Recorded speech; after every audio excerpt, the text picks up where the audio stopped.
Hey, we got a 2022 Nissan Frontier. It's been having ongoing issues before. Even when it had warranty, they took it in to the dealer and they put shifter assembly or something on it after the warranty went out by a couple thousand miles.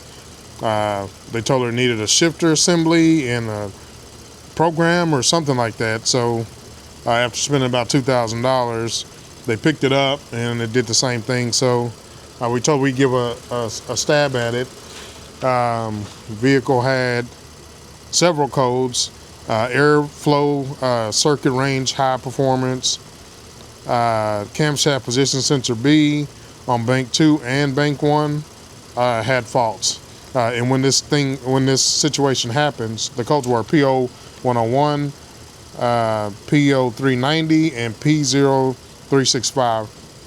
And when this fault happens, the car kind of sputters and then kind of goes into limp mode where you can't pick up speed fast. So if you're on the freeway trying to get out of the way and it happens, it's gonna dog, like crawl, and it's slow to pick up speed.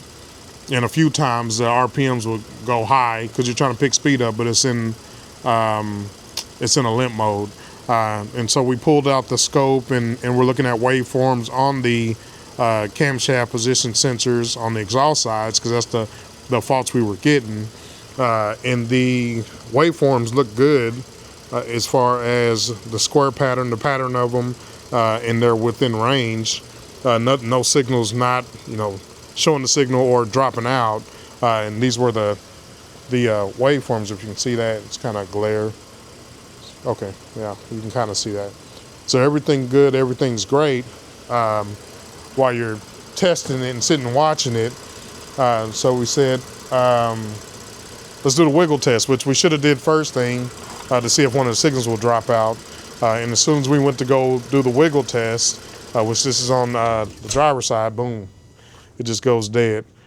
So basically the codes are being set because it's losing the ground due to the pin fitment on the connector to the crankshaft sensors on the exhaust side. So it's losing that ground. So yes, it's going to throw that something's off with this sensor because it can't do the waveform, the wave pattern like it's supposed to, because it doesn't have a good ground. You need good power, good ground, and then you have your sensor wire that tells the computer, yes, we're getting a good waveform. So if you lose that power, that ground, that sensor can't operate properly.